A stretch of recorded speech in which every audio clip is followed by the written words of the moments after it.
Prashant sir, ഏറ്റവും ഒടുവിൽ ലഭിക്കുന്ന ഒരു റിപ്പോർട്ട് എന്താണെന്ന് വെച്ചാൽ തായ്ലാന്റിൽ നിന്ന് ന്യൂഡൽഹിയിലേക്ക് പുറപ്പെട്ട എയർ ഇന്ത്യയുടെ വിമാനം ബോംബ് ഭീഷണിയെ തുടർന്ന് യാത്രാമധ്യേ തിരിച്ച് തായ്ലാന്റിൽ തന്നെ തിരിച്ചിറങ്ങി എന്നുള്ളതാണ്. എത്രത്തോളം ശരിയാണ് ഈ വാർത്ത? എന്തുകൊണ്ടാണ് എയർ ഇന്ത്യ വിമാനത്തിന് തന്നെ വീണ്ടും ഒരു ഭീഷണി വരുന്നത്? വാർത്തയൊക്കെ ശരിയാണ്. നമ്മൾ പറഞ്ഞതുപോലെ തന്നെ സംഭവിക്കുന്ന കാര്യങ്ങൾ. അതായത് എല്ലാം ലക്ഷ്യം വെച്ചിരിക്കുന്ന എയർ ഇന്ത്യ, അത് ഇന്ത്യ മഹാരാജ്യം.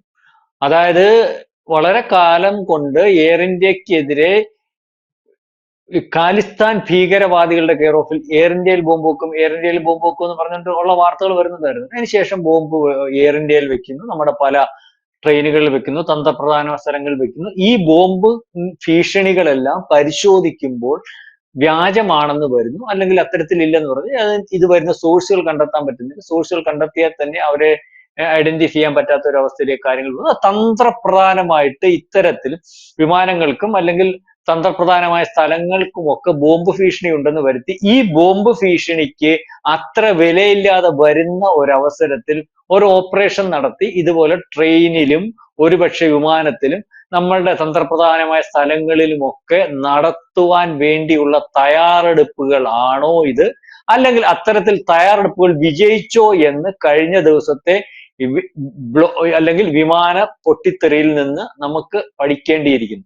സ്വാഭാവികമല്ലാത്ത ഒരു വിമാന അപകടമാണോ എന്ന് പല രീതിയിൽ നമ്മൾ ചർച്ച ചെയ്യുമ്പോൾ അതിന്റെ പുറകിൽ നമ്മൾക്കെതിരെ നിൽക്കുന്ന, നമ്മുടെ സോഫ്റ്റ്വെയറിനെ തകർക്കാൻ നിൽക്കുന്ന, ഈ പറഞ്ഞ കഴിഞ്ഞ ടോക്കിലൊക്കെ നമ്മൾ സംസാരിച്ച പോലെ ഈ പാകിസ്ഥാന്റെ ഭാഗമായിട്ടുള്ളതും തുർക്കിയുടെ ഭാഗമായിട്ടുള്ളതും അല്ലെങ്കിൽ നമ്മുടെ ശത്രുരാജ്യങ്ങളുടെ ഭാഗമായിട്ടുള്ളതും മതമൗലികവാദികളുടെ ഭാഗമായി പാശ്ചാത്യ ഈ പറയുന്ന മതമൗലിക സംഘടനയുടെ ഭാഗമായിട്ടുള്ളവരും ഒക്കെ ഒരു കൂട്ടായ്മയുണ്ടോ? അവിടെ നമ്മുടെ സോഫ്റ്റ്വെയറിനെ തകർക്കാൻ, നമ്മുടെ തന്ത്രപ്രധാനമായ സ്ഥലങ്ങൾ തകർക്കാൻ, നമ്മുടെ എക്കണോമിക്കൽ ഗ്രോത്തിനെ തകർക്കാൻ, നമ്മുടെ രാജ്യം ലോകത്ത് ഏറ്റവും മോശം, നമ്മുടെ സംവിധാനങ്ങൾ ലോകത്ത് ഏറ്റവും മോശം എന്നുള്ള രീതിയിൽ ലോകത്ത് ചർച്ച ചെയ്യിക്കാൻ. അതുകൊണ്ടാണ് നമ്മൾ എയർ ഇന്ത്യ പലവട്ടം മോശമാക്കുന്നതിനെ ശ്രമിച്ചത്. നമ്മളെല്ലാം ചോദിച്ചു, നമ്മുടെ ആൾക്കാരെ കൊണ്ട് തന്നെ പറയും എയർ ഇന്ത്യ എന്തോന് കൊള്ളാം, എയർ ഇന്ത്യ എന്തോന് കൊള്ളാം, അല്ലെ മറ്റാണ് എയർ ഇന്ത്യക്ക് അത് ഫെസിലിറ്റീസ് കുറവ്, എയർ ഇന്ത്യ യാത്ര ചെയ്താൽ റിസ്കിയാണ്, എയർ ഇന്ത്യ യാത്ര ചെയ്താൽ സുഖമില്ല എന്നൊക്കെയുള്ള ഇത്. എയർ ഇന്ത്യ കുറച്ച് ചാർജ് കൊടുക്കുന്നു എന്നുള്ള കാര്യം ഇവർ പറയുന്നില്ല.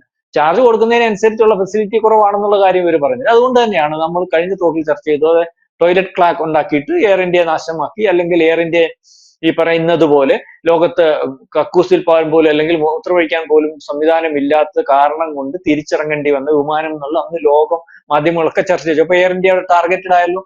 അപ്പം ഈ എയർ ഇന്ത്യ ഇന്ത്യയുടെ ഭാഗമാണ്, ഇന്ത്യയുടെ ആയുധ നിർമ്മാണത്തിന്റെ ഭാഗമാണ്, ഇന്ത്യയുടെ വളർച്ചയുടെ ഭാഗമാണ്, ഇന്ത്യക്ക് ഏറ്റവും പ്രധാനപ്പെട്ട ഭാഗമായിട്ടുള്ള ടാറ്റയുടെ ഭാഗമാണ് എന്നുള്ള രീതിയിൽ. അപ്പൊ അതിനെ തകർക്കുന്നതിന് വേണ്ടി ഇവിടെ നമ്മൾ സ്റ്റുഡിയോയുടെ പേര് കണ്ടല്ലോ, അത് തുടങ്ങിയത് അമേരിക്കയിൽ നിന്നാണല്ലോ, ഡീപ് സ്റ്റേറ്റ് അതിന്റെ പുറകിലുണ്ടല്ലോ.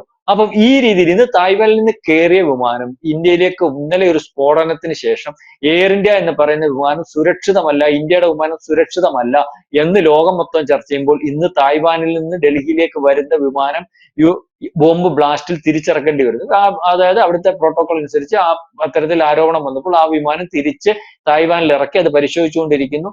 അല്ലെങ്കിൽ ഇതുവരെ അതിനകത്ത് പരിശോധനയിൽ നിന്ന് നമുക്ക് അതിന്റെ റിപ്പോർട്ടുകളൊന്നും കിട്ടിയിട്ടില്ല. അപ്പം കൃത്യമായിട്ട് നമ്മൾ പറഞ്ഞതുപോലെ ഇന്നലത്തെ സ്ഫോടനം അത് സ്വാഭാവികമല്ല എന്ന് തോന്നിപ്പിക്കുന്ന രീതിയിൽ, കൂടുതൽ ആക്കം കൂട്ടുന്ന രീതിയിലേക്ക് വീണ്ടും ഇന്ന് എയർ ഇന്ത്യ വിമാനത്തിനകത്ത്, ഇന്ത്യയുടെ വിമാനത്തിനകത്ത് വീണ്ടും ബോംബ് വെച്ചിട്ടുണ്ടെന്നുള്ള രീതിയിൽ ലോകത്ത് ഭീതി പടർത്തുന്നതിനും, അല്ലെങ്കിൽ നാളെ കാലത്ത് എയർ ഇന്ത്യയെ ആശ്രയിക്കുന്നവർ അതിനെ ആശ്രയിക്കേണ്ട, അത് സുരക്ഷിതമല്ല എന്ന് വരുന്ന രീതിയിലും ഇന്ത്യക്കകത്തെ സോഫ്റ്റ്വെയറിനെ തകർക്കുന്നതിനും ഇന്ത്യയുടെ എയർ ഇന്ത്യയെ തകർക്കുന്നതിനും ലോകത്തുടനീളം എയർ ഇന്ത്യ മോശമാണെന്ന് കാണിക്കുന്നതിനും നമ്മുടെ എക്കണോമിക്കൽ ഗ്രോത്തിനെ തകർക്കുന്നതിനും വേണ്ടി നിൽക്കുന്ന ആൾക്കാർ ഇതിന്റെ വളരെ കൃത്യമായിട്ടുണ്ട്.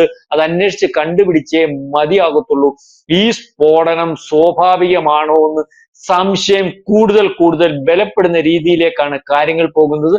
ഞാൻ മുമ്പേ പറഞ്ഞതുപോലെ ഇപ്പൊ ബോംബ് പൊട്ടും എന്ന് പറഞ്ഞ് ബോംബ് പൊട്ടുന്നത് ചുമ്മാതെ വ്യാജമാണെന്ന് ധരിക്കിച്ച് ശ്രദ്ധക്കുറവ് വരുമ്പോൾ യഥാർത്ഥ ബോംബുകൾ വിമാനങ്ങളിൽ പൊട്ടിക്കാൻ തയ്യാറായി നിൽക്കുന്ന ഖാലിസ്ഥാൻവാദികളെയും അല്ലെങ്കിൽ പാകിസ്ഥാൻവാദികളെയും അല്ലെങ്കിൽ തുർക്കിവാദികളെയും മതമൗലികവാദികളുടെയും ഇവരുടെ എല്ലാം കൂടെ കൂട്ടായ്മയും അതിന്റെ കൂടെ ഡീപ് സ്റ്റേറ്റിന്റെ സഹായവും, ആ ഡീപ് സ്റ്റേറ്റ് എന്ന് പറയുമ്പോൾ നമ്മൾ ഉദ്ദേശിക്കാത്ത രീതിയിൽ അത് ഈ പറയുന്ന വിമാന കമ്പനികൾക്കകത്തും വിമാന കമ്പനികൾക്കകത്തുള്ള ഉദ്യോഗസ്ഥന്മാരുടെ രൂപത്തിലും അല്ലെങ്കിൽ ട്രെയിൻ അട്ടിമറിക്കാതെ ട്രെയിൻ ഉദ്യോഗസ്ഥന്മാരുടെ രൂപത്തിലും അത്തരത്തിൽ ഒക്കെ ഉണ്ടാവാൻ സാധ്യതയുണ്ട്. വളരെ സൂക്ഷ്മമായിട്ട് നിരീക്ഷിച്ചാൽ മാത്രമേ ഇത്തരത്തിൽ വളരെ പ്രയാസപ്പെട്ട് ഇന്ത്യയെ നെറുകയിലെത്തിക്കാനുള്ള ശ്രമം പൂർണ്ണ വിജയത്തിൽ എത്തിക്കാൻ സാധിക്കത്തുള്ളൂ. ഇന്ത്യയോട് യുദ്ധം ചെയ്ത് തോൽപ്പിക്കാൻ സാധിക്കാതെ വരുമ്പോൾ ഇന്ത്യയെ ഇത്തരത്തിൽ സോഫ്റ്റ്വെയർ സംവിധാനവും മറ്റു രീതിയിലും പല രീതിയിലും തകർക്കുന്നതിന് വേണ്ടിയുള്ള സ്ലീപ്പർ സെല്ലുകൾ വ്യാപകമായിട്ട് ഇന്ത്യക്കകത്തുണ്ട്. അത് ഇന്ത്യൻ അല്ല നമ്മുടെ പറയുന്നത് പോലെ ഇന്ത്യക്കാരുടെ രൂപത്തിലുണ്ട്, പല രൂപത്തിലുണ്ട്. അത് തന്നെ നമുക്ക് കാണുവാൻ സാധിക്കും. ഇപ്പൊ നമ്മൾ ഈ ടോക്ക് പറഞ്ഞു തരുമ്പോൾ നമ്മുടെ ഈ ടോക്കിന്റെ കീഴിൽ വരുന്ന കമന്റുകൾ ശ്രദ്ധിച്ചാൽ മാത്രം നമുക്ക് മനസ്സിലാവും.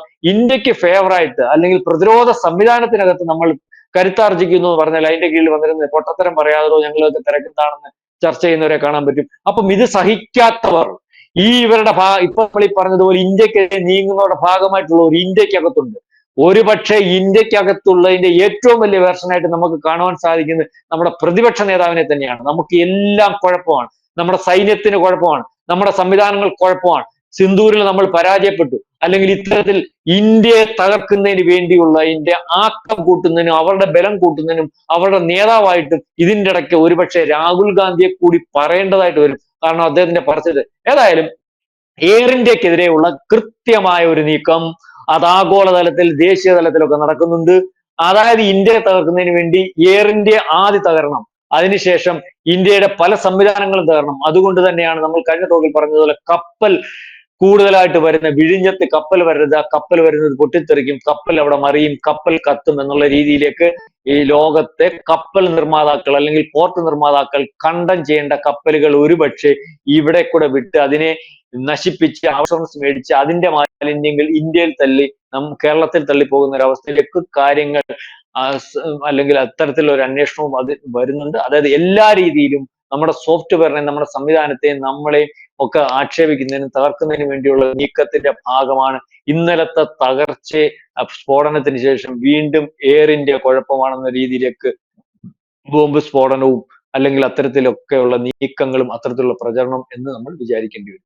അതാണ് എയർ ഇന്ത്യയെ തകർക്കാൻ ഒരു നീക്കം നടക്കുന്നു എന്നുള്ളതാണ്. അത് തന്നെയാണ് തായ്ലൻഡിൽ നിന്ന് ന്യൂഡൽഹിയിലേക്ക് പുറപ്പെട്ട വിമാനത്തിന് ബോംബ് ഭീഷണി ലഭിച്ചിരിക്കുന്നു. ഒടുവിൽ യാത്രാമധ്യേ വിമാനം തിരിച്ച് തായ്ലൻഡിലെ ഫുക്കറ്റ് എന്ന് പറയുന്ന തായ്ലാന്റിന്റെ അന്താരാഷ്ട്ര വിമാനത്താവളത്തിലേക്ക് തന്നെ തിരിച്ചിറങ്ങി എന്ന തരത്തിലുമാണ് വാർത്തകൾ പ്രചരിക്കുന്നത്. പ്രശാന്ത് സാർ സൂചിപ്പിച്ചതുപോലെ എയർ ഇന്ത്യക്കെതിരെ നടത്തുന്ന ആക്രമണം എന്ന് പറയുന്നത് അത് ഇന്ത്യക്കെതിരെയുള്ളതാണെന്ന് വ്യക്തമാണ്. അത്തരത്തിൽ എയർ ഇന്ത്യയെ നശിപ്പിക്കാൻ അല്ലെങ്കിൽ എയർ ഇന്ത്യക്കെതിരായ പദ്ധതികൾ ആസൂത്രണം ചെയ്യുന്നു എന്ന് വേണം കരുതാൻ. വ്യക്തമാണ്. Thank you sir. കൂടുതൽ വാർത്തകളും വിശേഷങ്ങളും നിങ്ങളിലേക്ക് എത്താൻ ABC മലയാളം സബ്സ്ക്രൈബ് ചെയ്യുക, ബെൽ ബട്ടണും അമർത്തുക.